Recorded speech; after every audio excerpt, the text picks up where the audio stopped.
Welcome to the next session of Rehabilitation and Retrofitting of Structures course. In the last session, we have discussed the chemical causes for deterioration of concrete structures.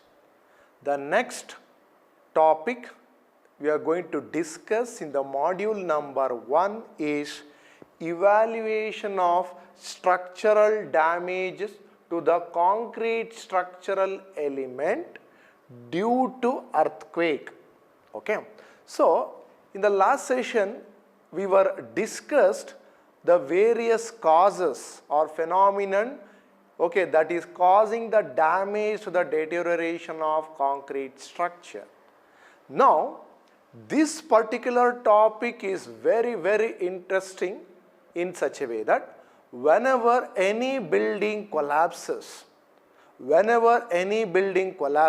or a failure is going to happen due to various hazards like earthquake, fire, wind, okay, or other type of loads.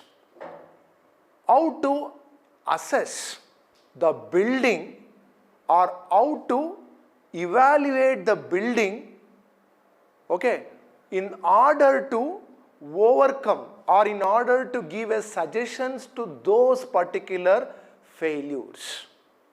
So, hence this particular topic we can clearly understand that evaluation of structural damage to the concrete structural elements. Okay. So, now the concrete structural elements are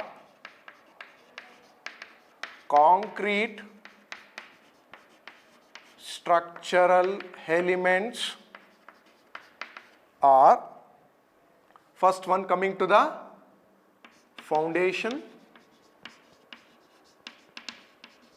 column, next beam and slabs. So, these are the concrete structural elements that will be subjected to the earthquake force or earthquake load. So, now earthquake. So, this particular earthquake, I can say it is a lateral load. It is a lateral loads. The lateral loads are, one is earthquake load and the second one is wind load. So, these are the two lateral loads that is going to act on these concrete structural elements. Okay. So, once a building comprises of these following, that is column, beam, slab, subjected to the lateral load, specifically in which I am going to deal with earthquake force or earthquake load. If the failure is going to happen due to the earthquake load, okay, we need to observe these components, how the failure has been happened. Okay, so that is called evaluation. After the failure, you are going to evaluate the structural elements. Mainly, we are discussing here the structural elements subjected to earthquake. Okay. So, next, here I have written the evaluation. When you are going to do the evaluation, that is the question mark. We are going to do the evaluation once the failure or after the collapse of a building. As I stated, the failure or collapse of the building is going to happen due to various hazards or natural hazards such as earthquake force, wind, fire, etc. Okay. So, once it has been collapsed, how we are going to detect? It is just like after the murder, how the investigating officer or a police department is going to do the investigation. That is what evaluation. That is what evaluation. Okay. Now, this failure of these structural elements, coming to the failure of this structural element, specifically I am going to discuss the superstructure failure. Superstructure failure. This is the substructure failure. So, mainly we are going to discuss the superstructure failures. Okay. So, the superstructure failure, coming to the first one, column. Okay. You can see from the photos how the failure that has been happened in the columns. The first failure you can see, that is plastic moment incapacity development at the base of a column, especially at ground floor level. Okay, plastic hinge moment developed at the base of the column, especially in the ground floor. You can see how exactly the failure has happened. Next, the second failure that is going to happen is diagonal shear failure in the midspan of a column. You can see over there. The diagonal shear failure in the midspan of a column. Okay. Next, the third failure you can see over there is, I can say, the lateral ties failure, or I can say the spalling of the ties or lateral ties in the longitudinal reinforcement. You people have studied in the design of RC structural element, how exactly we need to go with the lateral ties, what is the diameter of the lateral ties we need to give, how we need to develop the hook, or what is the bend or angle of hook we need to give. So all those things we have been studied. If anything, that particular condition fails, you can see the phenomenon of failures, the different types of failures that we are going to come across in the columns. Okay, so these are all the failures. Plastic moment incapacity at the base, diagonal shear failure, okay, and splice failure and the longitudinal reinforcement. Okay. Next, come to the next one, beams. So in the beam also you can see the various types of failures in the beam. The various types of failure in the beam you may come across in the RC structural elements. Once again, that is, the first one is flexural failure. Flexural failure. Okay, usually you know that a flexural failure is going to happen at the midspan of a beam. Midspan of a beam.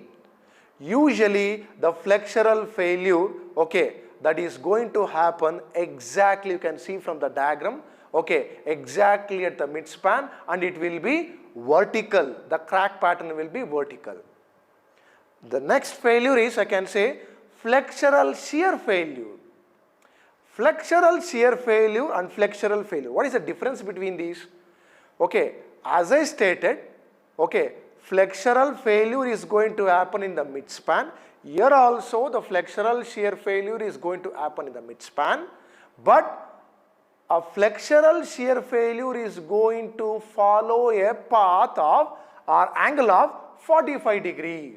45 degree angle. That is what? Flexural shear failure in the midspan. So this is the one more type of failure. Okay. Apart from this, another type of failure is shear failure at the corner. Shear failure at the corners. Okay. So those also you can see that shear failures at the corner, and once again those shear failure will be acting at an angle of 45 degree. Okay.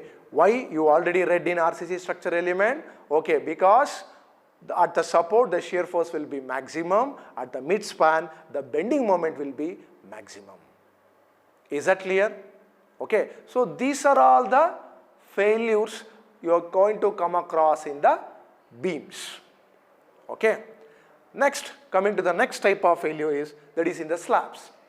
So majorly due to earthquake in particularly slabs, you are going to come across the failure type is punching shear failure.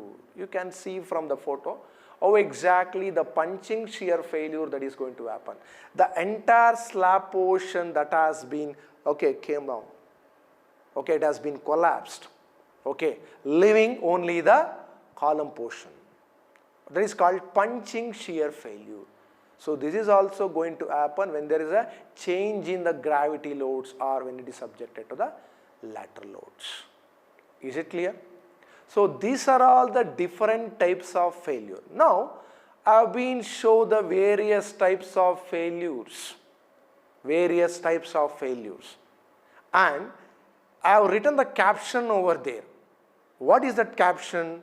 For example, in the column I have been written plastic moment inch capacity failure at the base level of a column or in the ground floor. Why? That has been investigated, evaluated, and I have come to the decision this is the problem for that type of failure or that failure. Okay, that is what the evaluation. We need to come to a proper decision after assessing properly. Is it clear? So that's what I have been explained.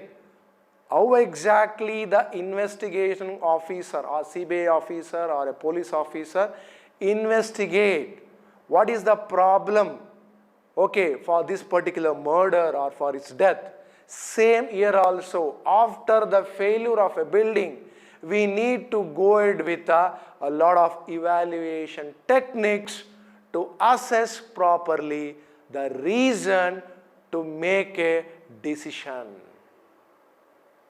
Is it clear? So this is regarding the introduction part of this. Okay, now let us go. What are all the evaluation you are going to do in order to assess or in order to come to the decision? Okay.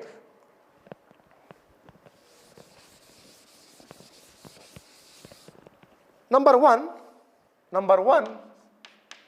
condition assessment. Number one, condition assessment. Okay. Number two, visual inspection. Number two, visual inspection. Number three, non-destructive evaluation. Non-destructive evaluation.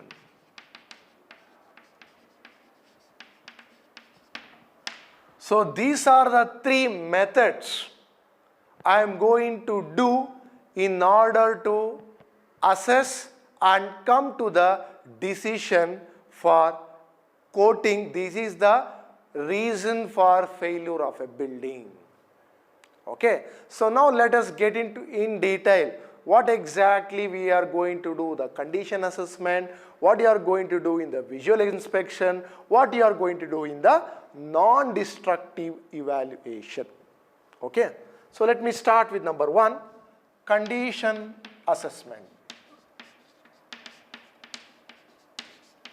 Condition assessment. Okay. So in this particular condition assessment, okay, that is aim of this condition assessment is, the aim of this condition assessment is collection of information. Collection of information. Collection of information.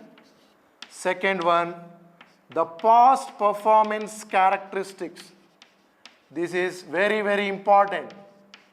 Past performance characteristics. Next, decision making.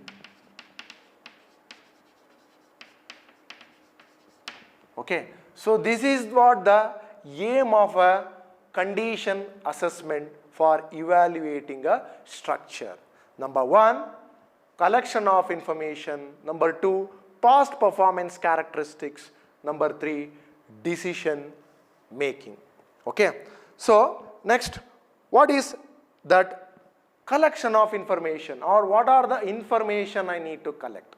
Okay, so in that data collection or information gathering. Data collection or information gathering.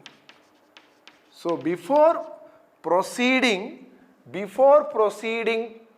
to the evaluation, we need to collect various information regarding the building or a structure before assessing. Okay, a lot of information required. So what are those information? First one is building data. Building data. Okay, so what building data you require? The building data required are architectural drawings. Next, construction drawing, or I can say execution drawing. Design drawings. Okay, for example, if I want to construct a building or a particular floor, I need to collect that architectural, that is plan of that particular floor. Next, the design details of that particular floor, that is a column size, what exactly the column size they have been given. Okay, the reinforcement details of a column, beam, slab. Okay, next execution detail, that is construction. Okay, how they have been executed, those design details or the design structural drawings in the field or practically. That is what the building data I require. Next, one more building data, that is vulnerability parameters. Vulnerability parameter means, okay, what is the year of construction of that building, when it has been started. Okay, what is the time between the construction to the failure. Okay, next, number of stories. Okay, number of stories means, for example, how many number of floors have been given the design details and how many number of floors you have been constructed. That is also very important. For example, a structure engineer gives a design detail for G+1, okay, and if you people have been constructed one more floor, that is G+2, without consideration of those structural drawings or without contacting those structural engineer, it may lead to other problem also. It may increase the live load, it may increase the dead load. Okay, so those data also I need to gather. Okay, and one more information is the soil reports, specifications. Okay, that is before construction, what is the geotechnical investigation they have been undergone for that particular structure or a building. That is safe bearing capacity of the soil, in which that particular soil or a foundation that will bear the entire pressure of that building. So these are all the building data required or I need to collect for our information. Okay, next, construction data. Next is construction data.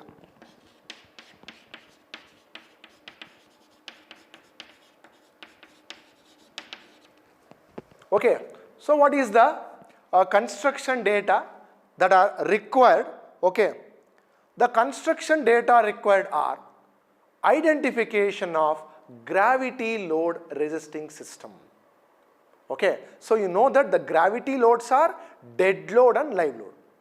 How much amount of load that is considered for the design, what exactly that is acting, a dead load considered, whether the dead load considered is as per the IS 875, that is the load combination code or the load code. Okay, next, identification of lateral load resisting system. Lateral load resisting system, as I have stated, is the earthquake load and wind load. Okay, how much amount of earthquake load you have been considered. Okay, and while designing the earthquake load or for the lateral loads, you have been considered the various basic parameters in the analysis or a design. That is the zone, okay, where exactly the building or zone that has been situated, the soil factor, okay, the response reduction factor, importance factor. So, okay, the various factors will come while designing for a earthquake force or earthquake load. Okay, so that is the second thing. And the third thing is a field survey of a existing building, So all those construction data I need to collect or gather the information. Next thing is structural data.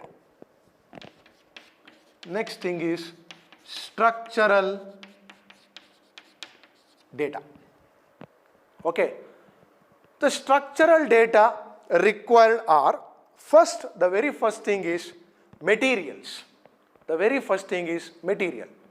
Okay, material means what is the constituents or concrete, I can say. Concrete you have been used, the grade of concrete, okay, and material used, the cement you have used, fine aggregate you have been used, the coarse aggregate you have been used for preparing the concrete, okay, a steel you have been used, okay. So those are all the material details required, okay, for in regard to the structural data.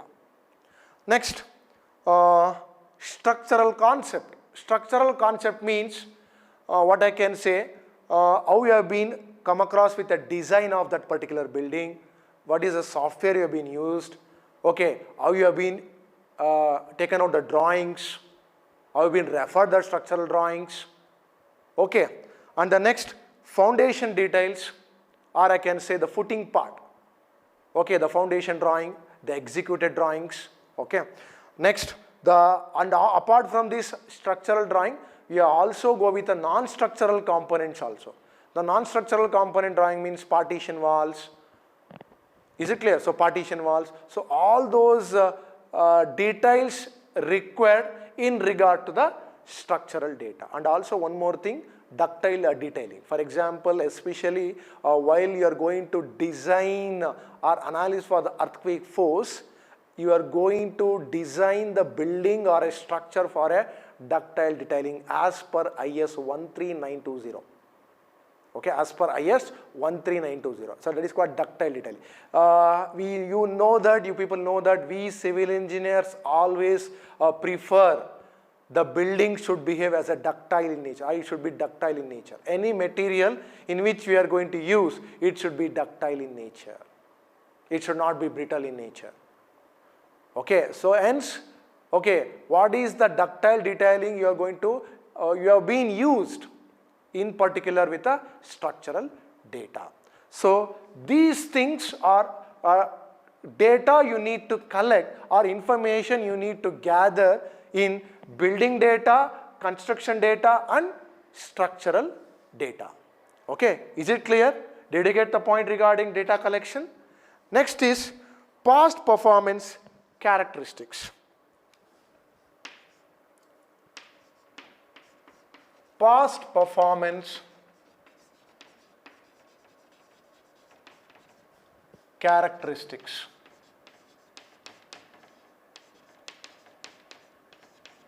See, this is the very important. Once you want to come to a decision, that is the final stage, that is the third point. We need to collect the information, that is the first point. Later on, we also need to know how exactly the building has been performed, okay, during the past. How exactly the building has been performed during the past. So that is also very much essential to come to a conclusion or for an evaluation process. Okay, so the aim of this past performance characteristics is, it provides the information about the existing building. It provides the information about the existing building, or I can say which is under evaluation process. So that is very essential. Okay, so the information regarding the building. Now let us know, okay, what is the past performance information regarding the existing structure or building that is required. Number one, same, material concern. Material concerns. Okay, material concern. So what is the material concern, okay, that is required in the past performance? That is, I can say the grade of concrete you have been used. Whether you have been used low grade concrete. For example, you know that a minimum grade of concrete for a reinforced concrete structural element is M20 as specified by IS 456. You should not go lesser than this M20. So this is the minimum grade of concrete. Okay, so whether this particular building has possessed the minimum grade of concrete or not. So that is the first thing in the material concern. And the next thing is whether the concrete has been deteriorated, because in the last session you have been observed what are the various causes for deterioration. So here also we need to know, okay, whether the building in the past time, okay, whether it has been deteriorated due to the various causes like physical causes, chemical causes. It may be especially in the case of honeycombing, okay, whether shrinkage or whether the chemical attacks, okay, acid attack, all those phenomena we need to collect the information or we need to assess it. Okay. And the third point is regarding the material, that is one more point, ice cement to sand ratio. Whether you have been used ice cement to sand ratio. Is it clear? So this is the third point. So if the cement sand ratio is high, it may lead to the crack. Okay, that is the one more point. Next, whether the concrete has been spalled. Okay, spalling. So spalling that have been defined, that is the concrete gem that will be come out from the constituent of a concrete. That is what spalling. Next, corrosion. Okay, so all these things we need to collect the information of a existing. It is called past performance characteristics in regard to the material. Low grade concrete, corrosion, spalling, ice cement to sand ratio. Okay, all these material concern details we need to collect. Next, okay, I can say the structural concern.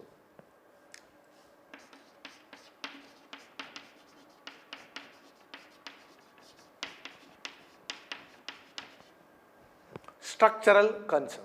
So what are all the structural concerns we need to go ahead? The structural concern are low stiffness, relatively low stiffness of the frame. Okay, so usual practice while evaluating is, okay, usually in the third party inspections or during evaluation process, what they are going to do is they are going to collect the structural drawings, and later on, okay, they are going to remodel the structure, the collapsed structure, okay, in particular with the softwares, and they are going to subject the same amount of gravity loads, lateral loads in which they have been considered, and they are going to do the reanalysis and redesigning the building. Okay, in that particular stage, they may observe the relatively low stiffness of a frame. Okay, that is a column. Okay, you can see here a column. Okay, the low stiffness, especially in the case of a column. Okay, a relatively low stiffness of a frame. Okay, that is the first structural concern. And second thing is pounding of columns. Pounding. Have you come across anything? Pounding? Okay, pounding means if any building, okay, residing beside, okay, that means in the neighbor buildings, okay, two adjacent buildings I can say, two adjacent buildings due to the, okay, lateral movement, okay, due to the lateral movement caused by the lateral forces, okay, caused by the lateral forces such as earthquake will tend to move. Okay, that is called pounding. Okay, here also the pounding of columns. Pounding of column means the column that is resting beside that particular column, okay, will tend to collapse, or will not collapse I can say, will tend to come on that particular column, okay, due to the lateral movement, due to the lateral, that will tend to shift. That is called pounding of columns. This is the common problem in the case of earthquake force or when the building subjected to the earthquake loads. Next, unsymmetrical irregularities in plan. Okay, unsymmetrical irregularities means if it is not a rectangular shape.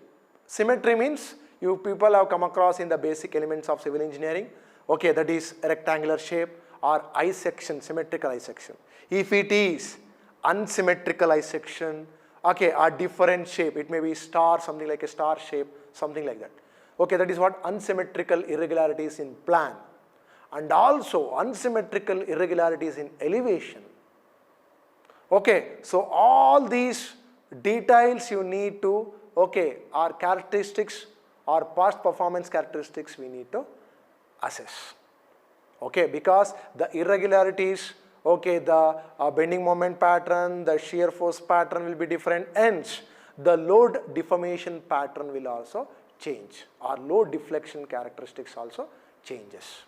Okay. Next, coming to the detailing. Next, coming to the detailing part. Okay, what is the detailing part unit?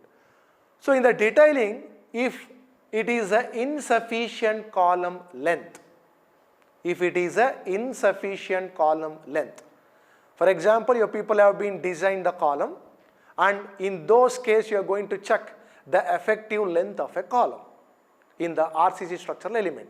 You people have come across effective length of a column.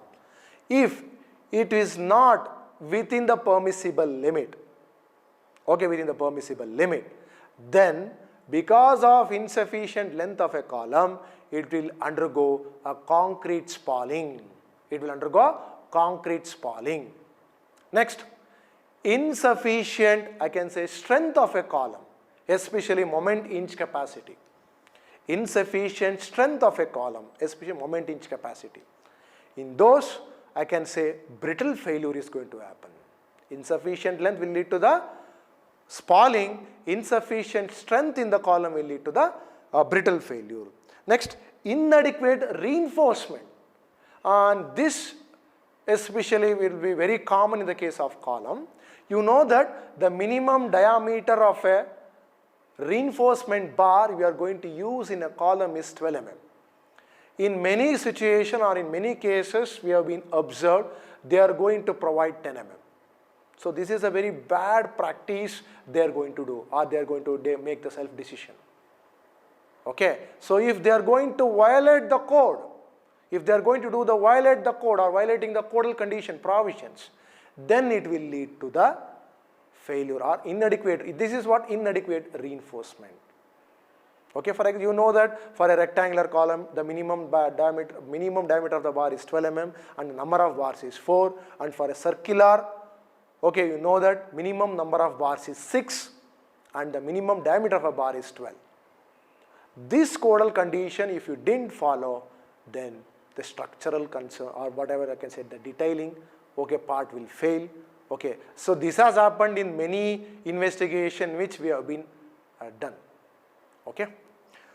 Next, coming to the what I can say, next data is evaluation data. That is the third one, or decision making evaluation data, or I can say seismic evaluation.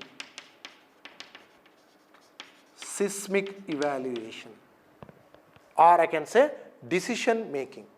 Okay, so in decision making, or I can say seismic evaluation, the aim of this is it provides a general idea about the existing structure.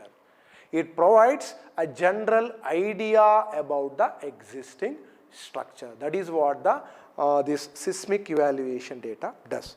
So once again, same thing. What are all the evaluation you are going to do? First one is material evaluation. Material evaluation. The first one is material evaluation. Once again, we are going to see the very first thing is vulnerability parameter, that is building height. Whether the building height is more than 3 stories. And one more very important point I want to specify here is, if a building height increases, if a building height increases, they will be increased, or I can say more prone to the lateral loads. You need to be very careful while designing. That's why if a number of story increases, compulsory we need to go with the lateral load designs. For ground floor it is okay, no need for one floor. For example, G+1, then also it is somewhat okay, but beyond that limit I can say we need to go ahead with a lateral load designs. Okay. Next, minimum grade concrete. As I specified in the case of past performance, here also we need to evaluate what is the minimum grade of concrete. Okay. Next, maximum grade of steel. Okay. Maximum grade of steel, especially it may be nowadays, okay, the various I can say the steel parameters has been given, that is Fe 250, okay, that is heel strength of 250, heel strength of 415, heel strength of 550, 500, nowadays 600 also. So the various heel strength are available in the market. Okay, now we can restrict as per the ductile detailing to Fe 415. The maximum grade of steel I can go ahead with is Fe 415. So that is the one more parameter you can observe in the material evaluation. Okay, the next is what I can say, no significance of I can say corrosion. Okay, any corrosion that has been happened. Okay, so all these what I can say the material evaluation you need to go ahead. Next, structural evaluation.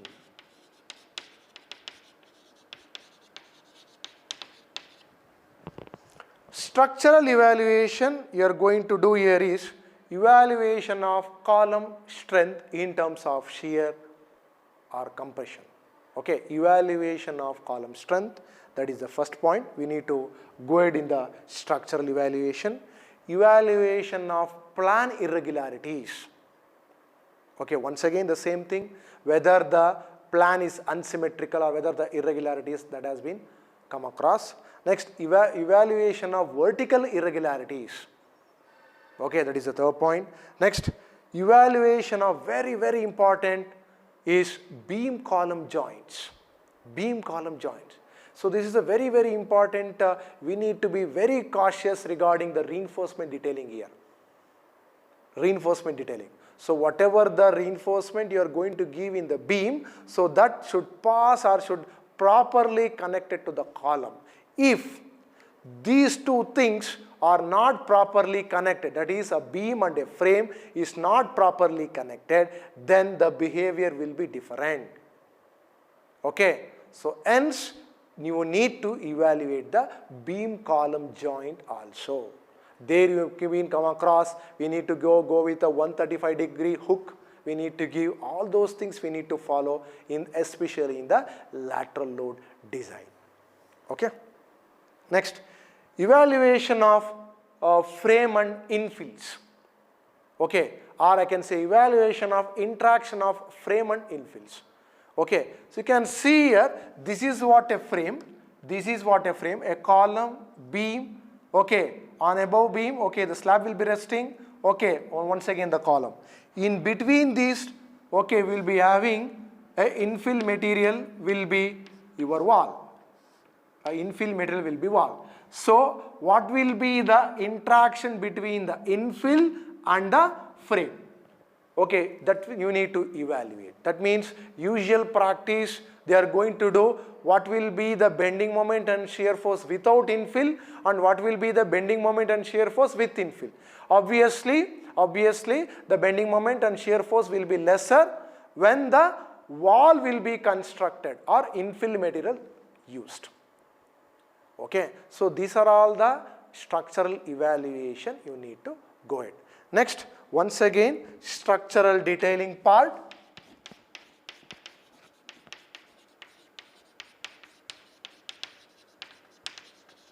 Structural detailing, once again, in structural detailing, okay, as per IS 13920, you need to go ahead with the ductile detailing for flexural members, like beams and slab and column and also for a non-structural elements. Okay, you need to follow the codal provisions.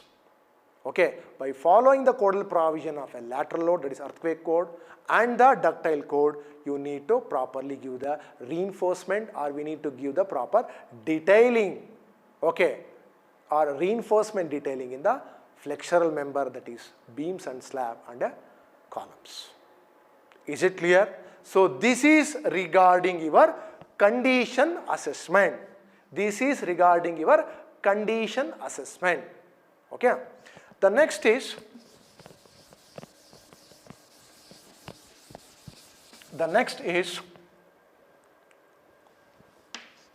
visual inspection. Next is visual inspection. Okay. The second one is visual inspection. Okay. Here also, number one, description of a building. The first thing is description of an existing structure. So what are all those description? Okay, that is, we need to undergo or perform a walkthrough survey all around the building. Okay, you need to conduct a proper walkthrough survey. We need to detailedly conduct the survey. Okay, so by doing a proper walkthrough survey, we can gather various information visually. Okay, next, okay, we can gather information regarding the construction practice that have been done. We can gather the information by regarding a design. Okay, so all these things we can collect, okay, by conducting this visual inspection. Okay, next, what I can say, you can observe the damages also. That is the one more important thing what I can say. Okay, the damages. Okay, whether the damages that has been happened, all those things we can do. That is what the description part. Okay, next is coming to the equipments. What are all the equipments that will be used? Okay, while doing the visual inspection. Okay, the very first thing is optical magnifier or optical magnification. So this optical magnification will be used in order to know the detail of local stresses or cracks. Okay, optical magnification or magnifier. Next is stereo microscope. Stereo microscope. So this is the one more equipment we can use. This stereo microscope will be used in order to know the 3D view of a surface. We can know the 3D view of a building or whatever the particular element. Okay. Next, fibroscope or boroscope I can say. Okay, a camera, pencil. Okay, so all these equipments required, okay, in order to get a various information. For example, photograph can go ahead with a visual inspection. If any crack that has you may come across, you can take a photo, come to the office, you can do the analysis. Okay, so all those things, why we are going to take a photo, another thing is we cannot come to the decision immediately in the site itself. We need to take a photo, come to the office, you need to do a systematic analysis, and later on you need to come to the decisions. So that's why you need to take a photograph. Okay, so tape, okay, you can measure the crack length, all those things. Okay, and also you require one more very important thing, crack comparator. Crack comparator. The crack comparator, what it does is you can calculate or know the width of a crack, because from your naked eye you cannot calculate the width of the crack. From using the crack comparator you can know what is the width of the crack that has been occurred or happened. Okay, so these are all the equipments that will be required while doing the visual inspection. Okay, next thing, what I can say, coming to the execution part.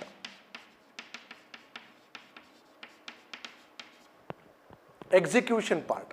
Okay, so execution part is, that's what we need to take a photograph that particular cracks.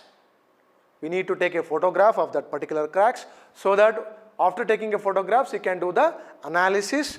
Okay, next, observation of any non-structural cracks. Observation of non-structural cracks. Okay, and the next thing is you can do any sketch of that particular crack. Okay, and then later come to the office and you can do the analysis. One is taking a photograph, and another thing is you can do the sketch of that particular damage, and you come to the office and you can come to the decision. So this is regarding the execution part. And the last thing is there will be limitation of this visual inspection. The limitation is the visual inspection will be limited to the surface damages, or I can say any crack that has been happened or occurred on the surface level. Okay, you can visualize, or you can take equipment in which you are not going to see through naked eye. Okay, you can use a crack comparator, so many devices, and you can come to the decision. If any internal damages inside the column, beam, slab that has been happened, for example corrosion, will you or can you see the corrosion, or what exactly the internal corrosion that is happening? You cannot. So this visual inspection, you cannot go ahead with the internal damages. It will be restricted to the surface damages. As I have stated clearly in the last session, any internal damages will be reflected on the exterior. Okay, so those internal damages also we need to go ahead. Okay, so this is regarding your visual inspection.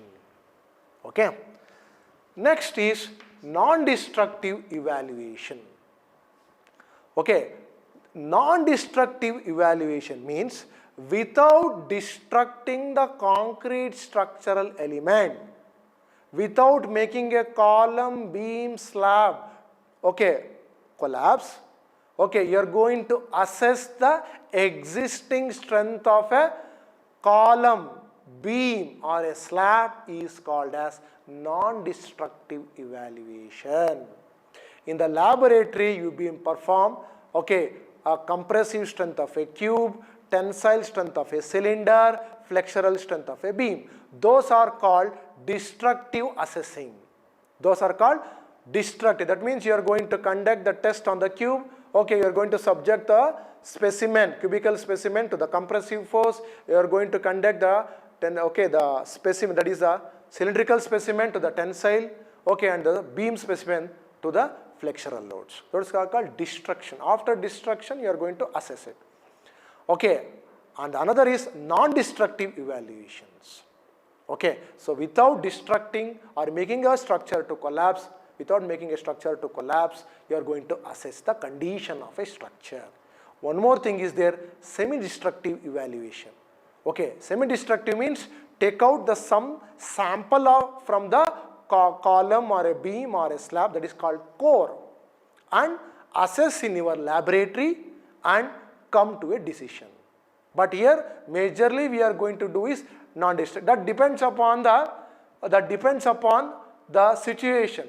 Always I cannot say I can go ahead with non-destructive evaluation. Okay, sometimes you need to go ahead with the destructive, sometimes you need to go ahead with the semi-destructive evaluations. That depends. And this non-destructive evaluation I am going to discuss in detail in module number 2, because in the module number 2 entirely we are going to deal with assessment techniques. What are all the various non-destructive evaluation are there to assess the concrete structural elements? What are all the various semi-destructive evaluation techniques to assess the concrete structural elements? What are all the various destructive evaluation techniques to assess the concrete structural elements? Okay, so that we are going to discuss in the module number 2.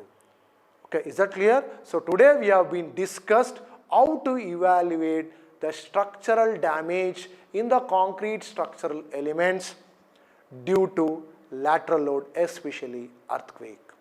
So these are all the evaluation you are going to do. Is it clear?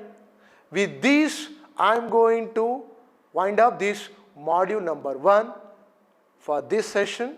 We will continue in the next class. Thank you.